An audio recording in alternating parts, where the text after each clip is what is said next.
My name is Austin, and this is Dungeons and Dracon Beams, MegaMorphs 3.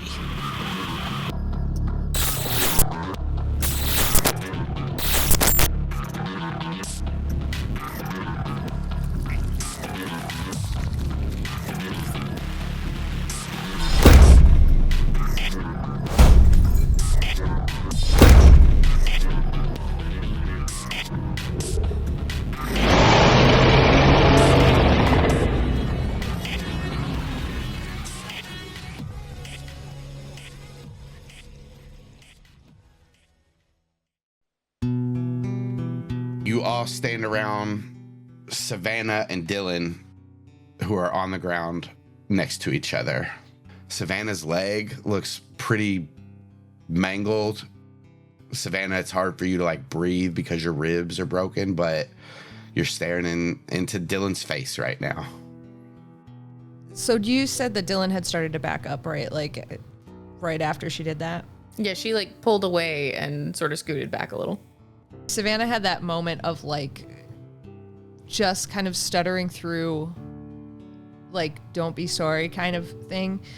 And then as she's like sort of getting it together and Dylan backs up, she just kind of reaches her hand out to put like her hand on top of Dylan's and say wait, but as she does, she hits those ribs and so she's like wait, and then like notices her leg, notices how like fucked up her whole body is, and then just goes, I have to morph real quick, and just starts.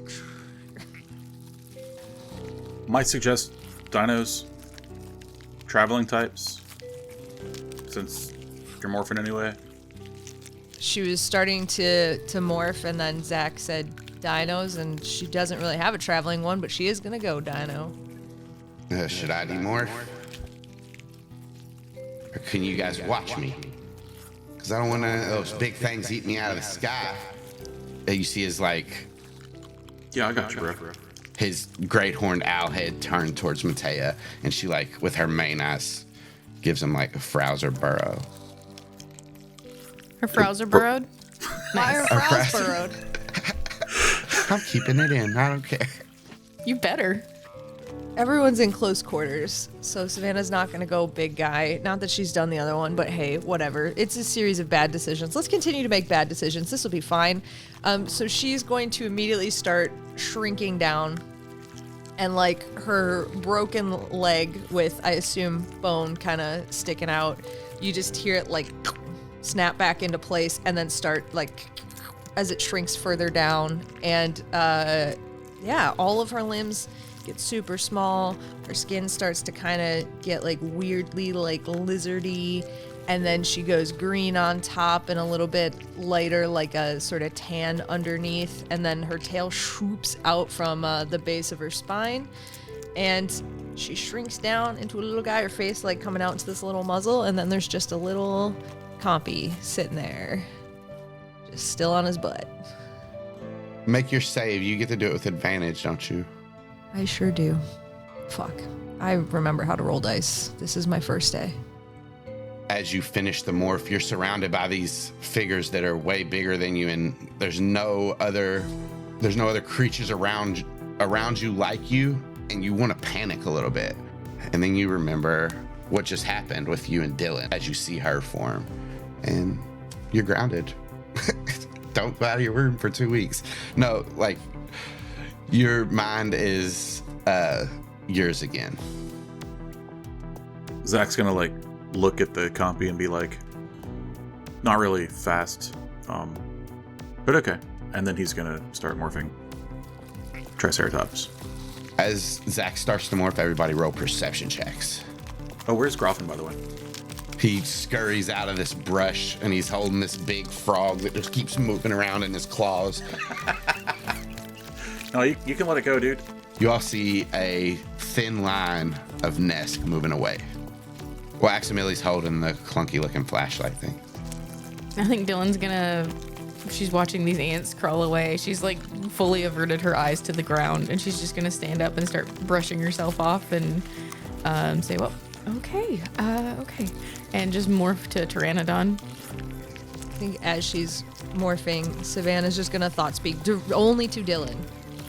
I know we should probably talk about that, but can I have like a minute or like an hour or like maybe a couple hours?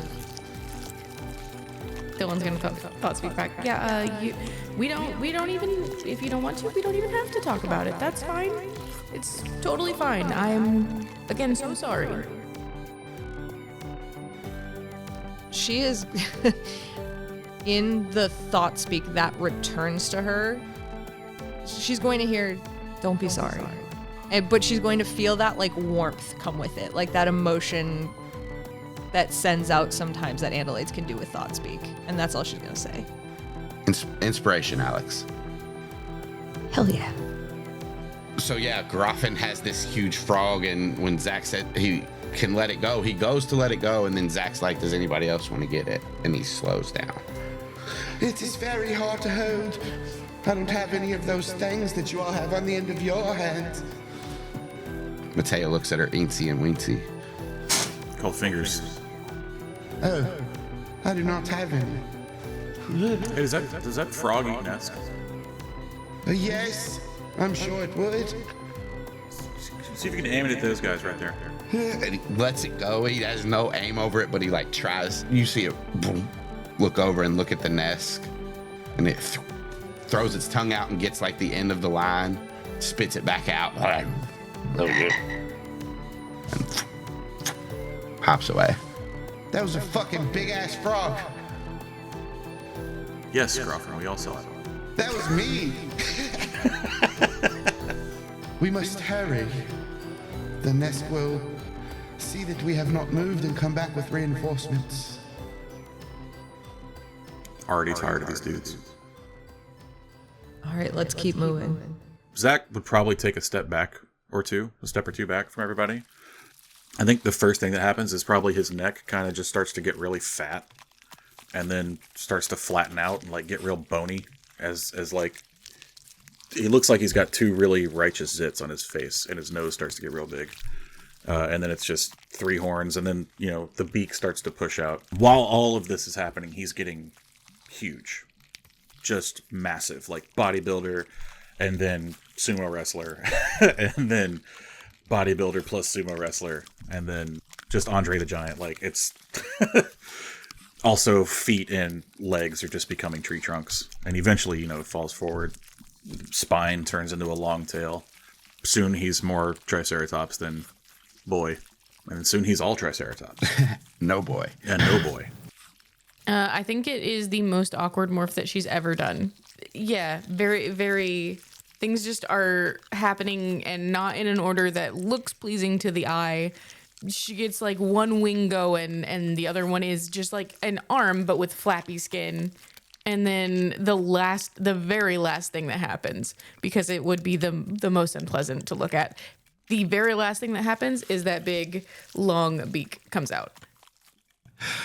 Oh, man. The arm with, like, just the flappy, like, loose wing, it makes me think of, like, all of her skin is just, like, hanging on her. And then right before, like, the last change happens, all the skin just, like, tightens.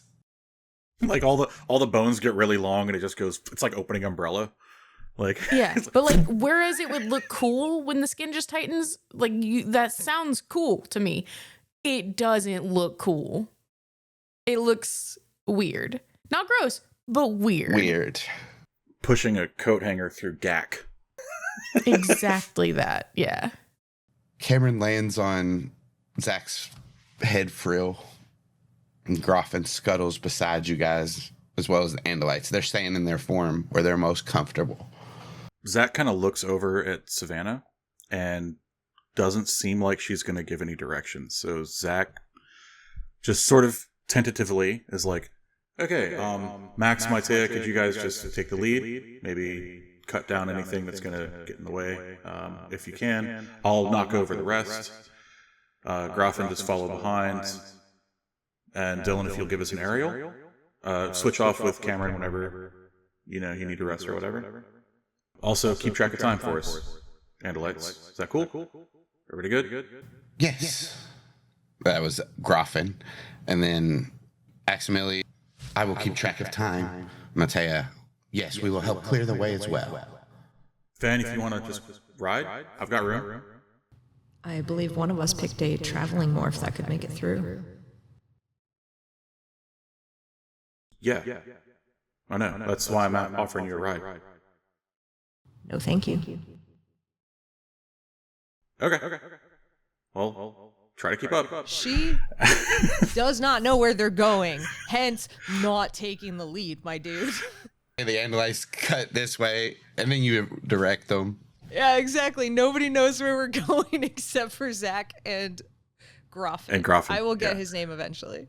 So, yeah. No. Sorry. Towards the west. See the way my face is pointing? Yes. Yeah, kind of just that direction. Sorry, should have been more clear. No, Zach, this one is on me. I'm a little... My brain has been, as the humans say, wonky since we've been here. But yes, west. And then... I'll help, just like, if there's big trees or whatever, I'll push them. I mean, obviously we're not going to go in a fucking straight line, so we can weave around shit, but try to make good time. Whatever, we head west. Yeah. So during traveling, just while pushing some rock to the side or whatever, Zach's gonna be like, so, anyone figured out what the fuck is going on? Or... It depends on whose theory you subscribe to, because we have a few, including that it could be the first one is that we're dead, and this is taking place within one of our minds. The second one is that I'll go with the worst to best. The past was brought into the future, and we're currently in Ocean Grove, and the dinosaurs were brought here by Yeerk, and I quote, fuckery. The third theory is that we've traveled back into an alternate universe, and the fourth is a Sario rip. Okay, if we're dead, then we should just treat everything as though it's the same anyway. There's no point in not doing so.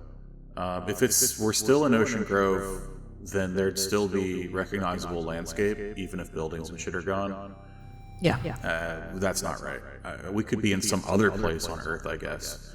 Maybe this is Savage Lands? He looks at Kamren.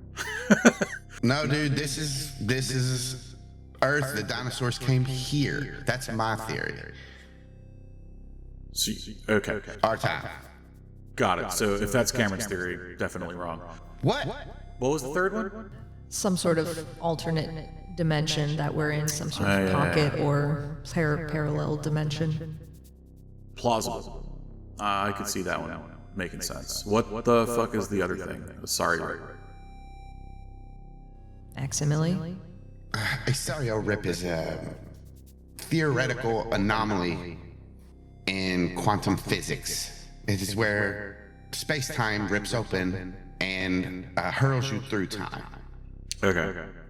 Through intense explosion of great magnitude is what theoretically causes them. Okay, so something like Kandrona generator being blown up? Exactly. Got it. Okay, so seems feasible. That I guess the cause makes sense. I don't know if being thrown through time... Look, we're going to get into is traveling time creating an alternate dimension debate really fast, so... This is one of the debates that we have had. I believe that this is that. So we could consider 3 and 4 to be the same theory? Yes. Look, I've seen enough TikToks where people debate like time travel and shit, using Back to the Future as an example, and Hot Tub Time Machine, and Avengers Endgame. You guys have all seen those, right? Just my FYP? Look, sometimes I stay up late and I'm watching the weird conspiracy videos. Is that just me? See Sasquatch and shit? No. I've seen these guys build a pool just out in the jungle. Out of dirt.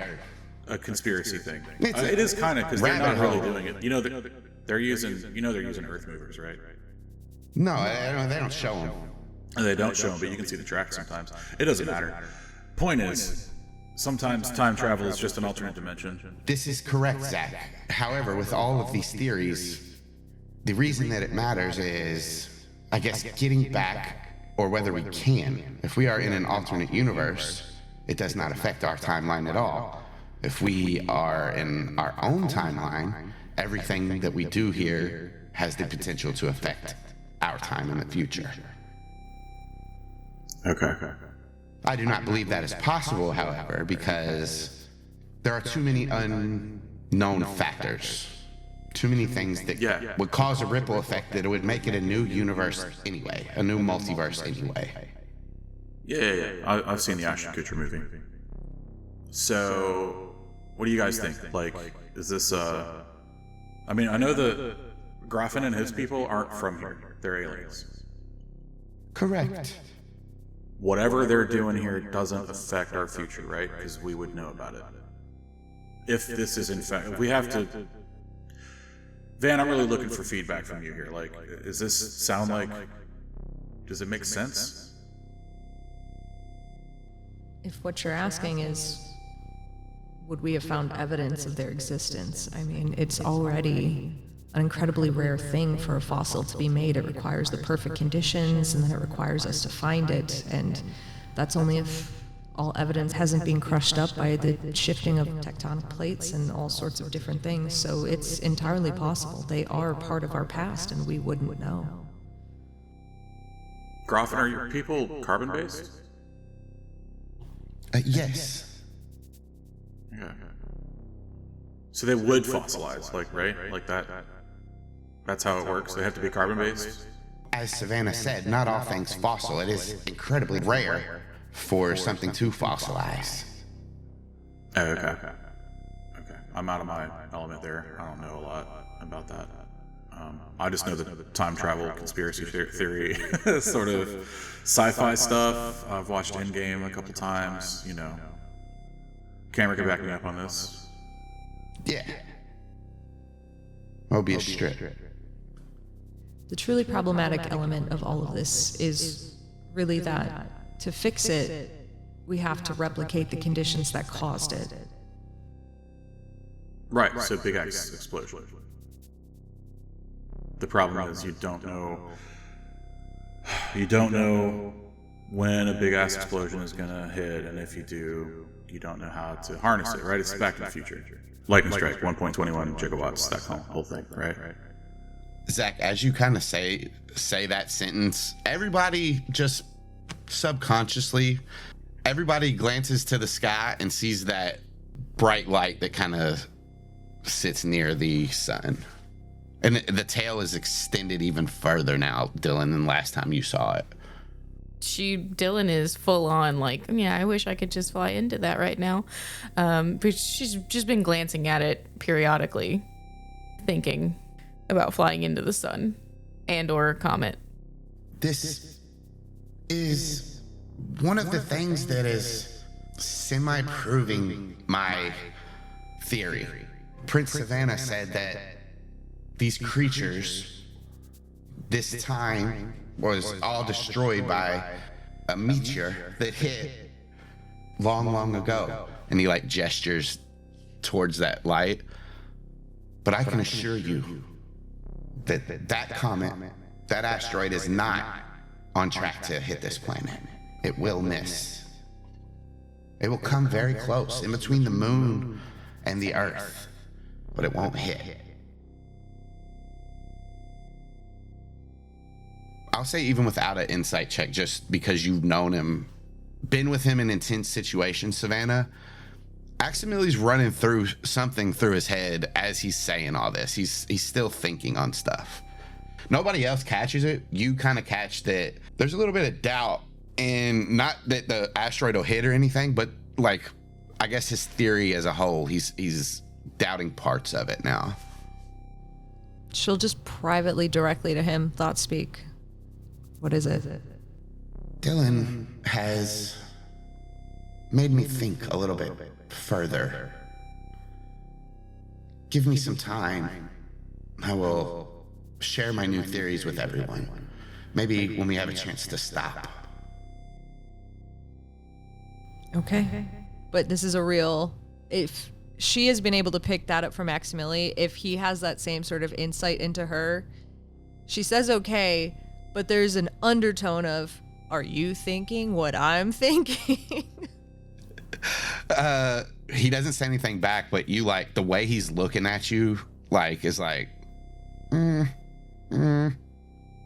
We're okay, cool. He shrugs with his eye stalks. Yes.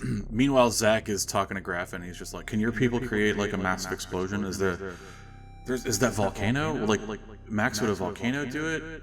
And if Max isn't responding, Maitea, I mean, I don't know, a volcanic eruption or... From what I know about volcanoes, they explode, and when they erupt, it is not of the magnitude of the Kandrona that sent us here. I don't believe that it will be equal to that. They'd more cause destruction by the lava. Yeah. It's got to be like a concentrated thing. Correct. An intense one. Nuclear. Graffin, can your people create like a concentrated, like intense explosion? My people are peaceful. This is why the Nesk are such an issue for us. They want What us about to the live Nest? as Do they well. have explosives? I mean, we could steal them. Those dirty Nesk are scavengers. They take from everyone across the universe. I'm sure they have come across something.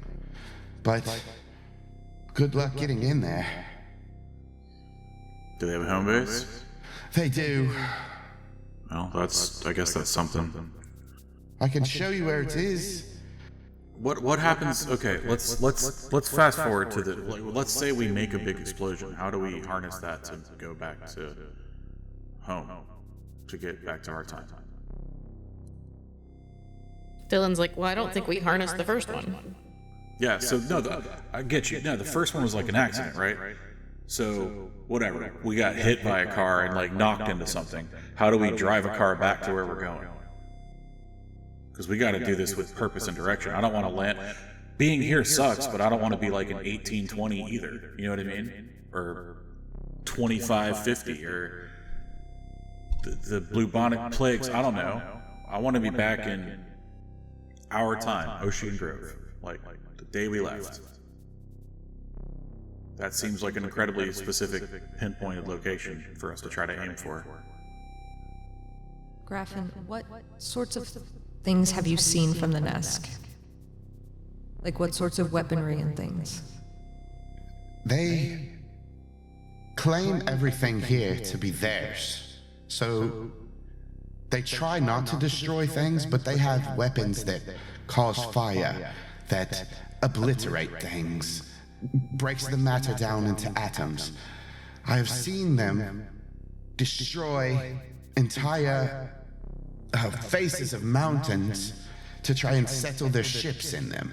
They have blades, they have weapons, they have a few ships even.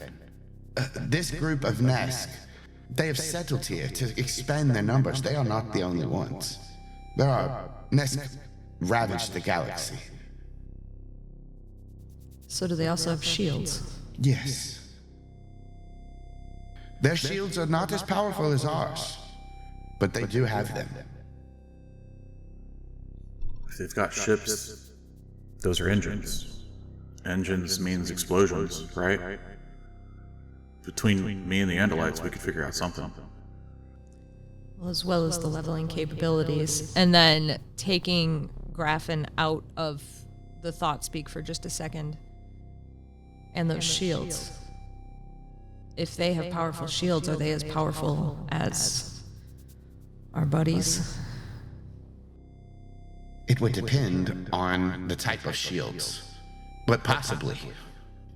I'll also keep Graffin out of it. Graffin's just told me that they use these shields to keep dinosaurs out of their camp. Like, I don't know about what else they can do, how powerful they really are. I take him at his word, though. If he says that they're stronger than the Nesks, I've got no reason to disbelieve him.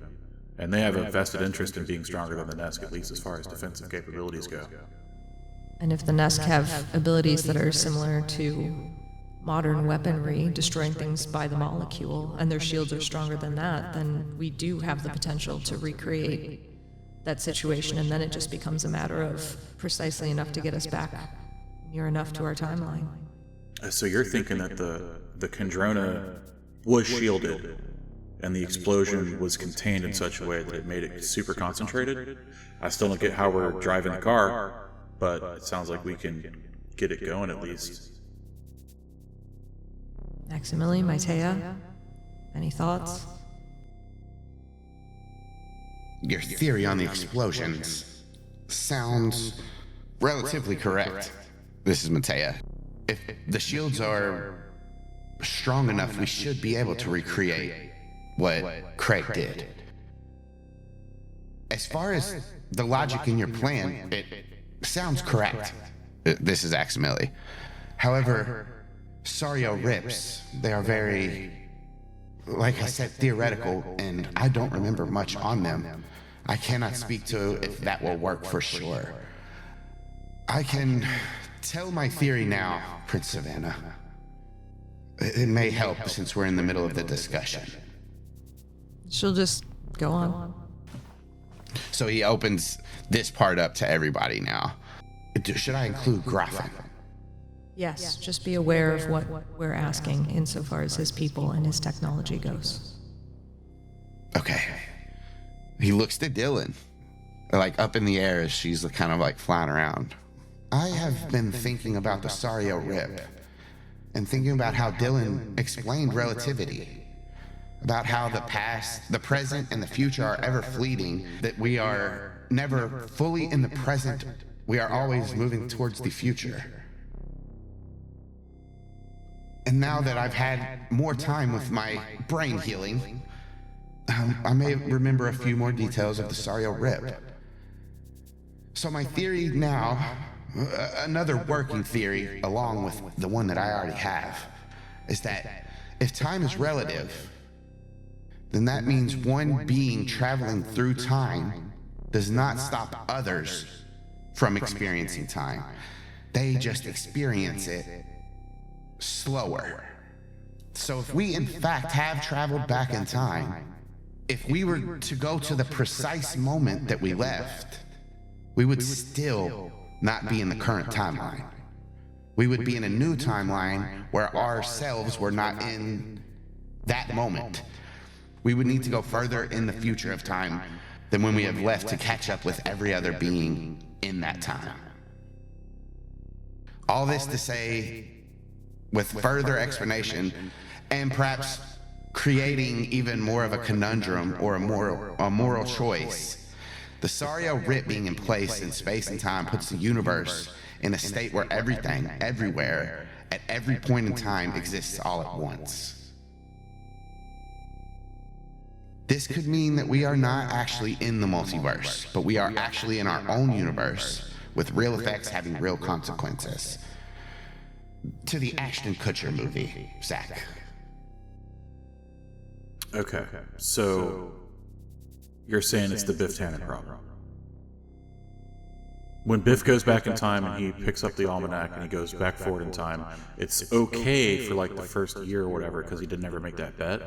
But as soon as he makes the bet, he creates a new universe. Correct. Because it's different from the original. That or everything that we are doing, since time is existing all at the same time, all at once, everywhere, for our universe, this just always happened. I got you.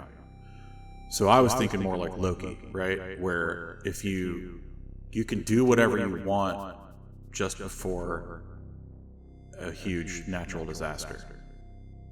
Because that timeline gets eradicated anyway, so it doesn't matter what you do there. You hear Dylan, spoilers! I'm not caught up! Sorry, dude. Zach, to an extent that is true, but also, in the very last moment, if you were able to change the destruction from happening, then it would be the same. I understand that you're saying that this being, Loki, the trickster god, may go back and do things before they happen and it works out for them. But the thing is, they could save those universes, so it could still change it. The point being is that just now we have another working theory. So Van, you're the expert on this. I don't know when exactly we are, but like, you know, the dinosaurs we're looking at here. How many are we missing? Like, how long until that comet comes back around and actually hits Earth? Are we millions years away here? Or I know comets take a long time. I don't know if you can even guess this. Well, it's not the easiest thing to guess. And obviously Aximili thinks that it's not going to hit Earth. But as far as the fossil record goes, we're towards the end. Savannah, just like a little bit more information for you. You know that like it happened 65 million years ago, but like tracking down the single year is not it. But like we know that like there's the dinosaurs that we've seen here, I think are like this sort of, these are the ones that in the presentation, this is right that you see like staring up at the sky. So I think that's more where she's coming from. It's like, I don't know.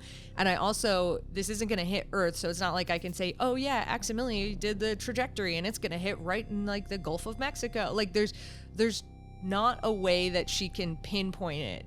All she can tell you is like, as far as the fossil record goes, this is kind of where it ends. We're in the last stages. Right, and that could be 100 years from now, 200 years from now, but like this is kind of it.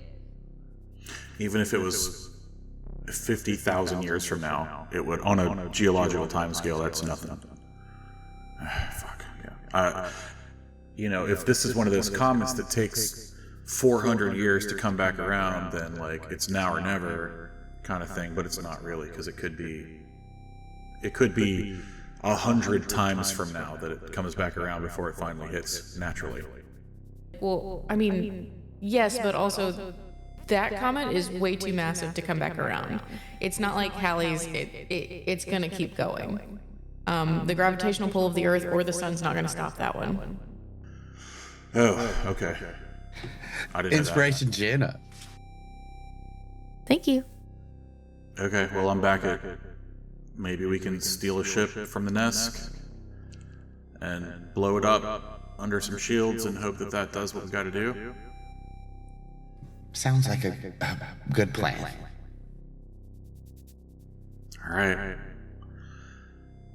I guess we got time, so let's head back to Graffin's people.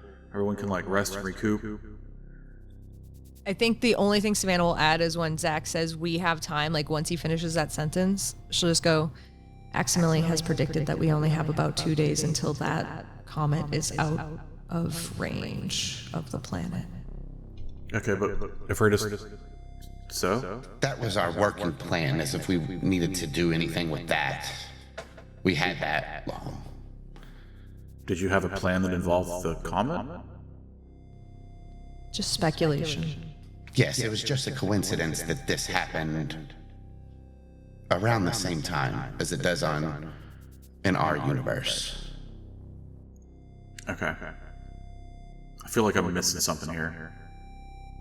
Savannah has told me that in Earth's history, the prehistoric history, a comet around this time hit the planet and destroyed it and killed all of these creatures that are here now. Yeah, maybe a comet, a meteor of some kind. Yes. Yeah, that's where the Gulf of Mexico comes from. That's why it's a big fucking circle. Aximili kind of points up. I believe that from what she said, it may have been a comet very similar to this one. This leads to further my theory of a multiverse, that this is not the same one because the comet would be on a trajectory to hit the planet. Trajectory. Right. Yeah. Because I was going to ask if your math was wrong. That's not possible, no. Right? No Andalite could possibly do math wrong. May have been possible when we first arrived here. Because you were worse at math when you got here? Yes, my brain was scrambled. Word. Okay. Mine was as well. Was that Matea or Kim? Yeah, Matea. Mine was probably too. Yeah. All right. Okay, so then we don't need the comment. We don't care when it goes by. Is that right? Help me out here. Correct. Okay. Savannah pointedly says absolutely nothing to this question. Unless we decide later that we do need it. Can Zach roll an insight on being Savannah's best friend and knowing when she's being obtuse on purpose? Sure, Savannah, roll a deception check. Not that you're lying to him, you're just keeping something. Yeah, you're not lying, but like Zach knows you're being an asshole right now. No, he doesn't. doesn't know it. So Zach is like just kind of like, okay, well, I mean, if anybody has any other ideas, I feel like I've been. Do you guys already have this conversation? And I'm just like repeating it now? Parts of it. Okay. But it's always good to have a refresher. I'm just trying to make sure that we have some kind of an idea of what's happening here. Are we just going to live and die here? Like, are we going to grow old here? Living with the crab dudes? This is something that we have talked about. Okay. Guess I'm down with that too. Dylan, was it me and Dylan? I don't know. Somebody was talking about we could do something here to help when the Yeerks do come. Like a warning system. Time capsule. Yeah, time capsule. We could just fuck with everybody. Yeah. Draw dicks on the side of a mountain or something. That too. Nazca lines. I don't know. We gotta Nazca line something. We gotta Nazca line. Big dick on the side of the mountain, right? I mean, I don't care if it's a dick, but like we gotta Nazca line something. Yeah, who knows? I mean, we could make Nazca lines of like slugs going into ears. And a big X. That says like, no, don't do it. What if we did a big crop circle and like it grew over all the time? Well, I don't know what I'm going with your all's theory. I know where we are, our current time. But if we were back in past, we could make a big crop circle, and then over millions and millions of years, all of the plants would just grow higher and higher. And then when they finally launched the satellites, they would see our crop circle. And it could be like a UFO, so we can warn aliens. Think that the crops are gonna last that long, buddy. I think they're gonna change over time. Is a good plan. Is a good plan. Yeah. Not that I want to argue for this plan, because Dylan, you are correct. It is ridiculous. But putting evidence of crops putting evidence of crops this far back in history would change the way that people view the timeline. Yeah, we don't get to agriculture until the humans have been around for like a long time. And I don't even know if I've seen a mammal. So, valid. Guys, if we live and die here, we gotta destroy our bones. What? If we could just avoid dying in sort of a semi-aquatic area with damp ground that has a rapid rock slide to cover it and preserve it precisely right afterwards, we'll probably be okay. Oh, do you not want to go to my base? It's at a waterfall at the base of a mountain. It is actually. It's pretty nice. Yeah, just if we die, can you just move our bones? Yes. Or like destroy them as best as possible. Like make sure that nobody finds our bones. Yes, I will honor the Jedi way. Yeah. Destroy our bones, but do leave the giant dicks intact. Okay, but like, whoa. I will figure out what a dick is. Anyway. The Nazca line dicks. God, Dylan. Anyway, are these guys where Jedi came from? Like, are Jedi real?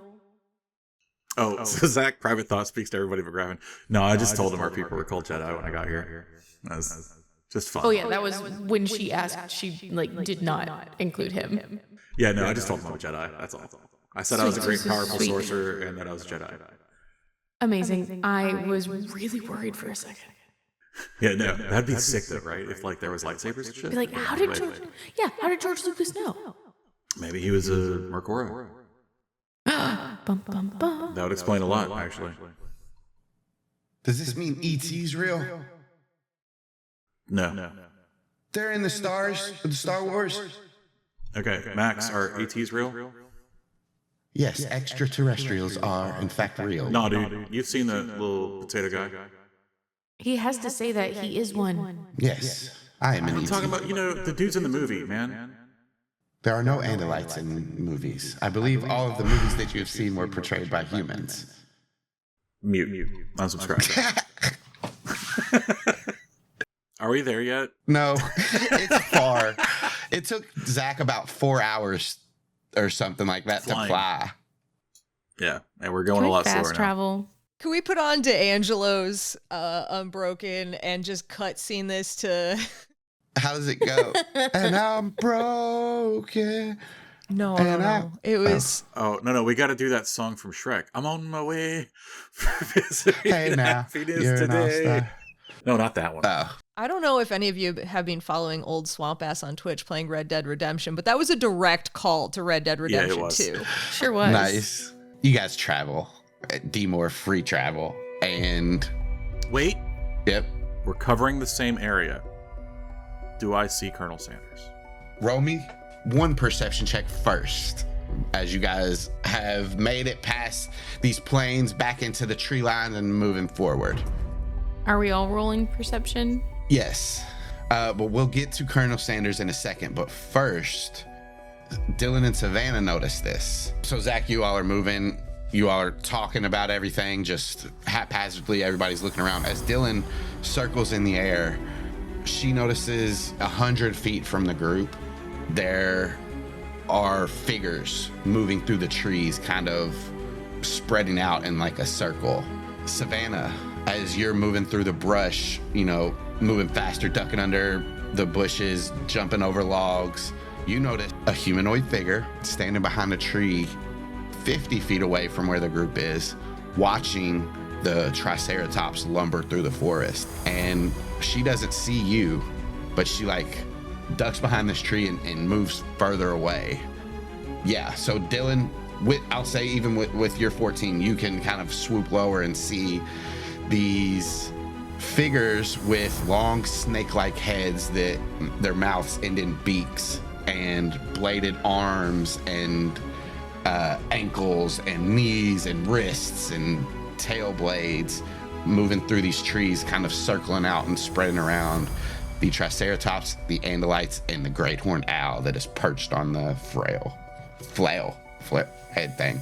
Yeah, why didn't Kamren roll a perception here with that gray horned owl? He's just chilling. Yeah.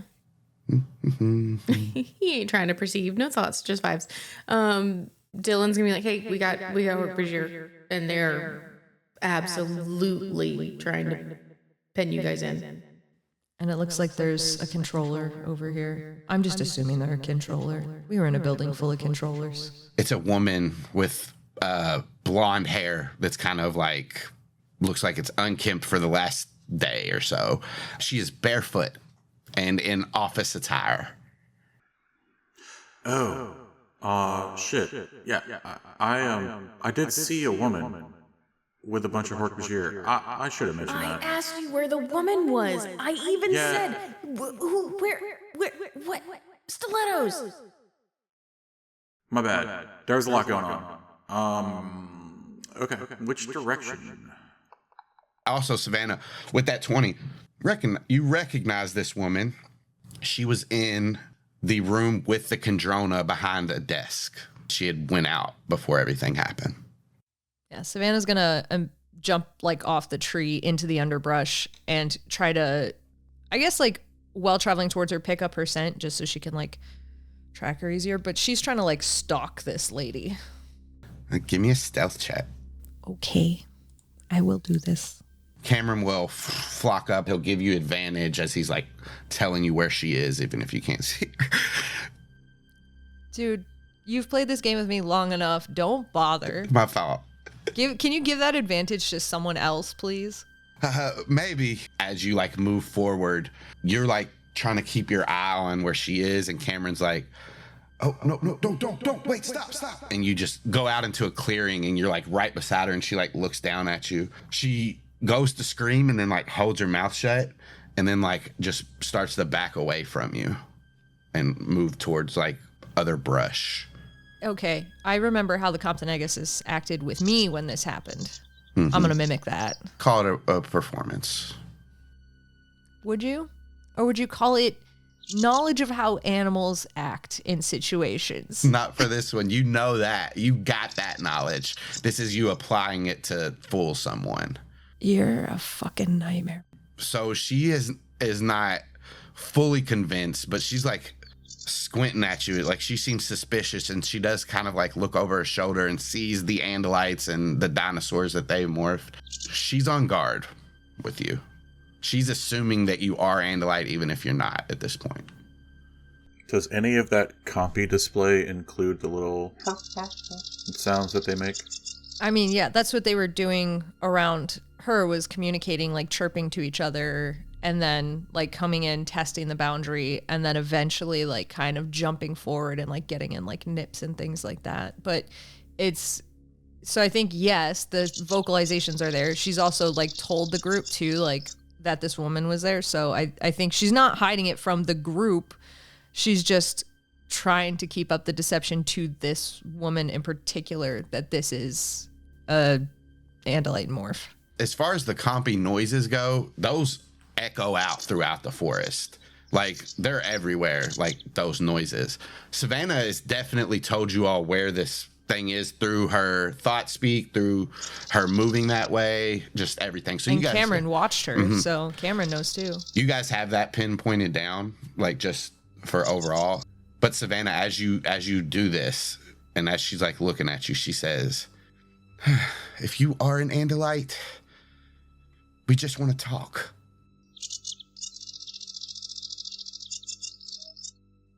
She's going to tell everybody what she said. She's not doing anything different to this particular person. Like, she is still acting like she's a compy, but she'll say, apparently they just want to speak to us.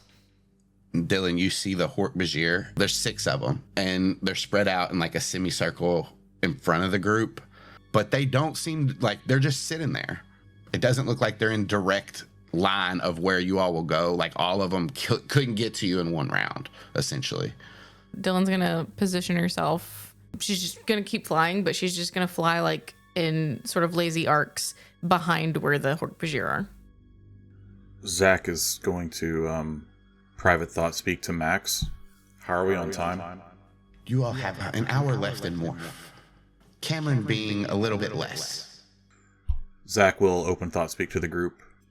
Okay, I'm down to talk. Would you like me to do the talking?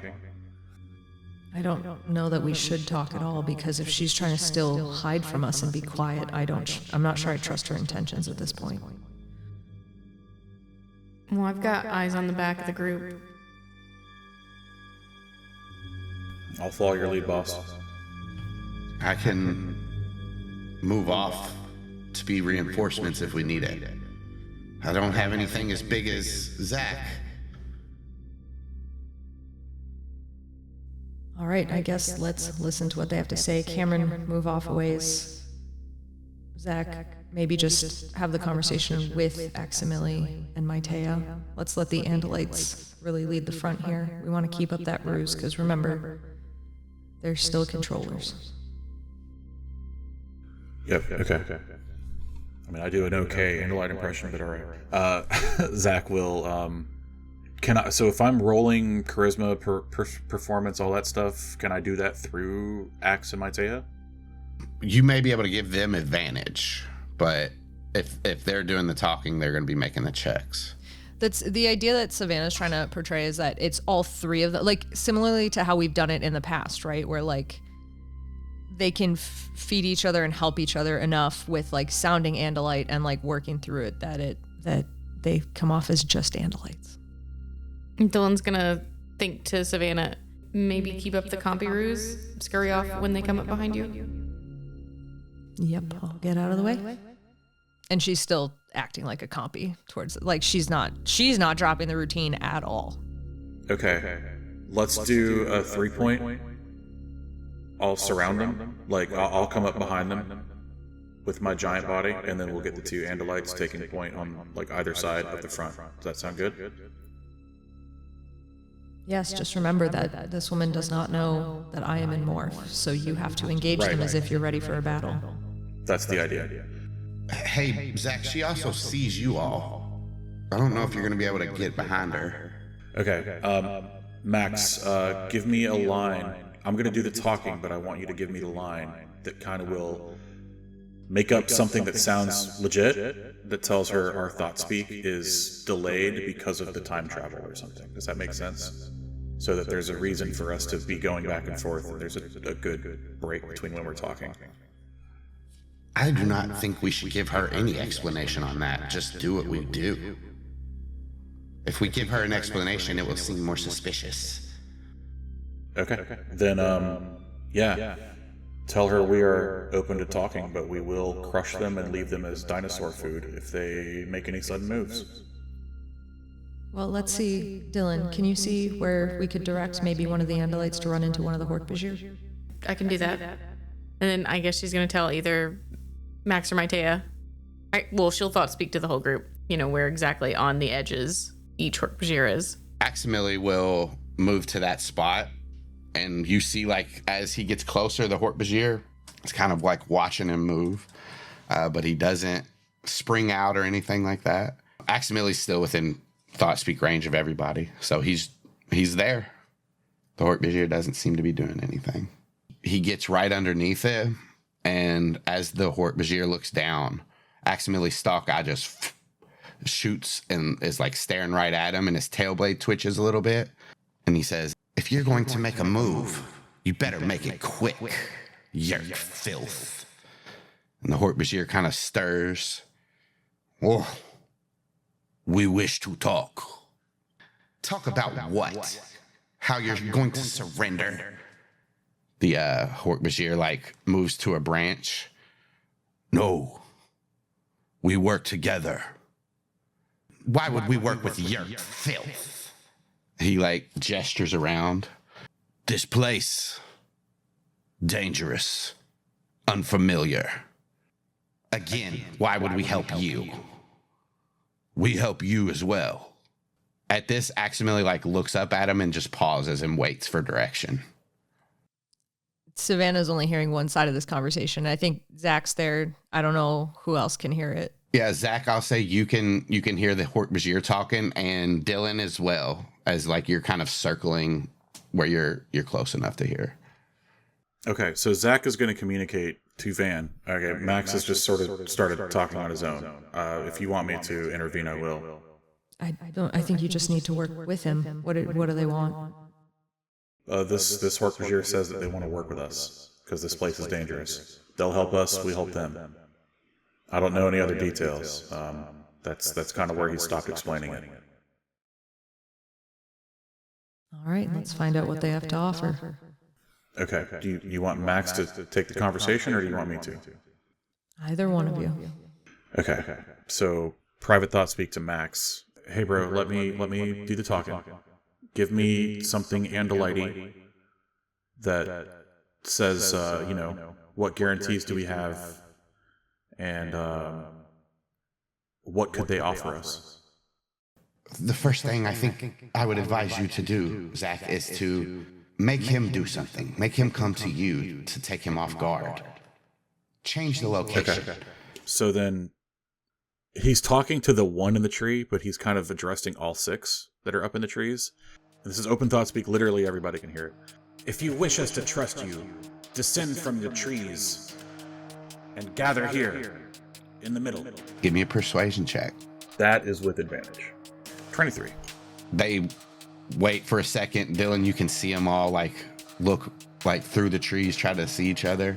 And the one that Aximili's talking to just kind of nods and then hops down in front of Aximili and Aximili will gesture to a spot in front of Zach.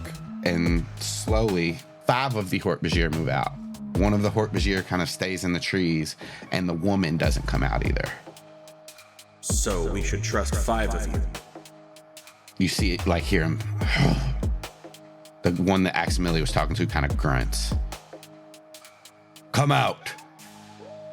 A couple seconds later, out of the brush comes the 6th Hork-Bajir. And the woman? Not the woman. Savannah, whether you went back into the brush, you still have a bead on her. You can see her just kind of watching from a distance. Can I do perception or investigation to see if there's any more beyond where we saw the rest of them? Yeah. Which one you want? Perception. 16. You expand your search and your kind of like circling around to look further. You see some Deinonychus, a pack of Deinonychus like moving around, all kinds of Compy moving through these little bushes. They seem to spread when the pack of Deinonychus move. They're close-ish. They don't look like they're coming over to this area at the moment. Other than that, no Hork-Bajir or any other human. Okay. I think we're clear on everybody. It's just the woman left. Max, give me that line. What can you offer us? Yeah, pretty much that. What would but insult them? What could a Yeerk do for an Andalite? Okay, yeah, that tracks. Should I ask about this woman or just ignore her? Maybe you should keep her in your back pocket. Yeah, okay, got it. Okay, so then I'm doing my best Andalite again. Now that you filth have gathered before us, I see you're only 6 in number. What could such a limited capacity of frail Hork-Bajir offer us? The Hork-Bajir with the Yeerk in the brain could do a lot. Okay. So 6 Hork-Bajir, but worse than normal. Yeah, as he says that, Mateus steps out of the bush, and her tail blade gleams in the sun. She'll give you advantage to any intimidation checks you make during this conversation. I already have advantage on Intimidate. Do you want me to roll Intimidate? Is that what you're giving me there? Sure. No. Only a 14. He doesn't look intimidated, and when Mateus steps... He just looks pissed. Yeah. When Mateus steps in, the Hork-Bajir on the end, like, eyeballs her, and, like, you see his clawed fist kind of ball up, like the Arthur meme. Love it. Can I request an art corner? A Hork-Bajir Varg. That's uncomfortable in my mouth. Their neck is long still, but it just hangs down. He says, in this land, this area, you need us just as much as we need you. We need to figure out how to get back. Okay, Max, I don't think that we do. I think that they need us and we don't need them. I believe you I are think that correct. we'll be protecting them. How would an Andalite explain this to somebody without trying to cause a fight? An Andalite would always make a Yeerk feel inferior if you could. But we are stronger. They don't have a lot of time. Make them give us a reason to help them. They need us, like you said. Zach is continuing to keep Van in the loop on all this. In case Van has any input and wants to change what is happening here. As Zach's in the conversation, Kamren will assist with relaying that. So then Zach, still addressing this Hork-Bajir, will say, I do not believe that is the case. I believe that you need our help. You will die in 2 days. You cannot even have your human counterpart join the rest of your party, so there is already dissension among your ranks. We will do fine. As you can see, we fit in fine here. As Aximili steps out of the brush too, and he says, and we do not like you very much. Got him. Ooh, roll Intimidate. Yeah, Zach, you have advantage on intimidation again. No, that's you. Yeah, let Axe roll it. I would kind of actually like to join in on this party now in the way. Go ahead. There's a couple things that I think probably need to happen. Savannah immediately, right as this conversation was starting at the beginning of this, was as the Comptonegasis, scrunching off into the bushes, going a ways away. She's morphing into Deinonychus. And she hasn't done that one before, but it doesn't really matter so much for this. Oh, it does. It does. We got some rolls to make. And nice. This is going to start a mini skills challenge. Oh, no. The people that can participate in this skills challenge, it's only Savannah making the checks. Dylan can assist because she can see her, and Kamren can assist as well. So describe this morph to me as you've come out of your Comptonegasis and began your next morph. So she's snuck away, gotten a distance away. She's morphed back to Savannah in a place that, she found a little, smaller sort of space where she could be covered. Her plan is to flush that woman from the brush when it's a good point in the conversation, right? So as soon as, Zach is dropping that, and you wouldn't even bring out your human, it would be awesome to have the full Jurassic Park being chased at this point. But so that's her intention, right? Is she's gonna wait for that moment. So she starts going into this Deinonychus morph, and the first thing that happens is that her foot kind of just starts to grow longer and longer, and the toes kind of meld off into those three, and then the talons come up, and then the full like retracted, full killing claw comes out. And then on her forearms, there's just kind of that feather pattern that starts to like almost etch a sketch and then raise off and grow as her fingers become elongated into claws. And then like her spine's like crunching up horrifically, and her snout starts growing out, and all of her teeth just start to like pop out disgustingly, like beyond her lip, into dinosaur teeth. And then she's a Deinonychus. There is no check for this. The Deinonychus has control and starts to sniff. It also smells prey in the human woman that's so far away from you. How are you going to try to regain control of this morph? What is it that is distracting me exactly? The smells, the other Deinonychus? What is my most intense? Just at this moment, at the first you want to eat, but you don't know these Deinonychus, so you don't know if they're enemies or not. So I think that's the first thing, because you're smarter. If you weren't as smart as a Deinonychus, you would go for the food, but because you are, you think about that.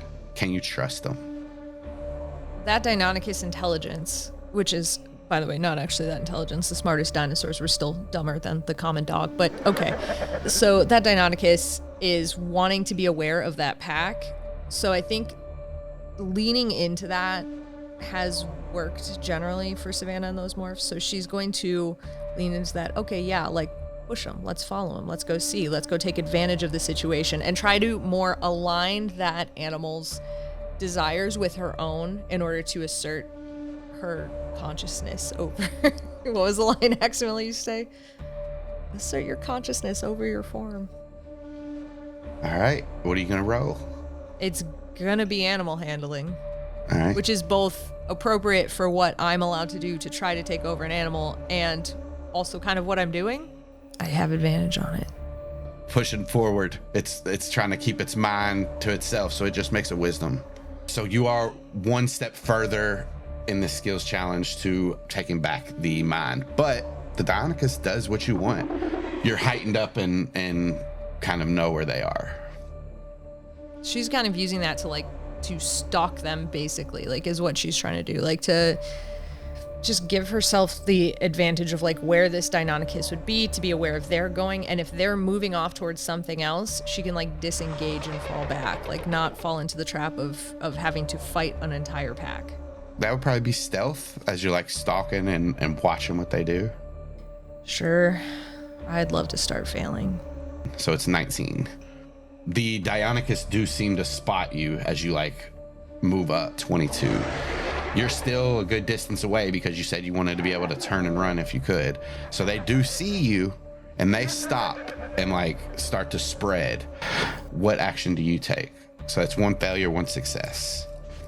What does the Deinonychus that I am inhabiting want to do in this moment? So it has like two choices in its mind, basic instinct. It's either fight and take control of the pack or run away and hope that they don't chase and kill you. What does this form look like in comparison to the leader of that pack? So you got a pretty hardy Deinonychus. The one that was in Zach's mouth lasted the longest out of all of them. The one that's kind of stepping in front of this group as they spread out, his frail kind of lifts up a little bit higher than all of the other ones, and he seems to have more scars on his face, like he's been into battles. But size-wise, you guys are pretty comparable. It's Mongo. He's blue. They'll probably chase me if I run. Probably. Yeah. But I have some semblance of control over this Deinonychus, even though I'm fighting for... To an extent, like you can make it do the things, but it's like it's going to be the way it would do it instead of Savannah. It's just like this is just going to be the second dumbass fucking decision I'm going to make this day. Fuck it. Listen, I'm going to fight this motherfucker. I'm going to go into immediately display against the leader of this Deinonychus pack. You don't have to roll initiative. You're up, so... If there's like a sort of like display, a way to start, like, because you know a lot of like animals will do a kind of display, like get taller, get bigger, show that you are superior before engaging, and that's kind of what she's trying to do. And whether that's a bite of like near, on, whatever, it doesn't matter. The Deinonychus mind knows that you have to like show that you're ready to go, so you actually bite it just enough to like intimidate it. It does bleed, it doesn't cause any damage to it because you just want to intimidate. That is a success. You see it like hulk back a little bit as you start, and the other Deinonychus that are surrounding you, they like take a step to like move in, and the main one that you're head to head with goes, and they just take a step back. It's paused in this exchange for a second, waiting, watching, prepared. You have 2 successes and 1 failure. Yeah, she's gonna try to move in and keep intimidating it, like the high crest, the big feathers, physically moving in on its space to make it back down more. Dylan's gonna think, hey, do you need an extraction, or do you want me to pull one of these? You can't answer her. As you thought speak down to her, you see the Deinonychus snaps at the like side, the other side Deinonychus, but then looks back towards the main one that's in front of her. Sweet, no answer. I'm swooping. And what do you want to do, Savannah, as Dylan drops down? You keep pretending I have some semblance of control that I do not have. No, Savannah is engaged in this dominance fight. She is going to continue to see it through.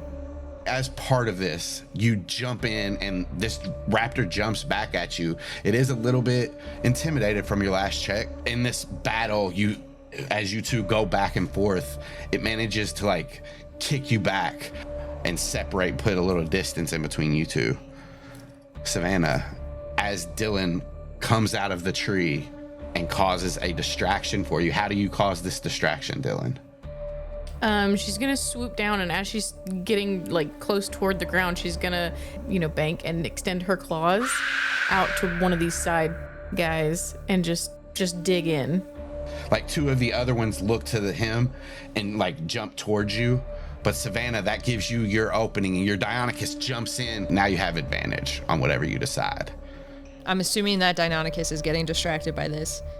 Savannah's laser focused on it. She's gonna try to get her jaws around its throat, not to like clamp down and like mark this thing immediately, but just, Ooh, that 2 almost rolled to a 20, bro. It never will. Have you met me? Oh, wow. Those 2s both rolled to 20s. Must be fucking nice. Must be nice. Damn.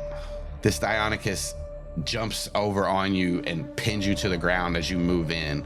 Like, it lures you in using that distraction. You are now underneath its claw. Its razor sharp hooked claw is right over like your eye. Dylan, you're being surrounded by these Deinonychus as you're like clutched into it. All the while, a conversation happening 50 feet away from you between a Triceratops, 2 Andalites, and 5 Hork-Bajir.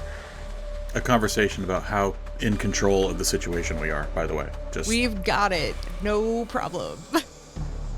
So my intent in that swoop was to grab and flip and then keep swooping out. You swoop in, make a strength check. Never mind. You dig your talons in and try to flip, and this thing doesn't come off the ground, and then the other 2 swarm and jump and are starting to like bite at you. And as that's happening, you're flapping to try to gain altitude, and you look down and see Savannah pinned underneath this claw.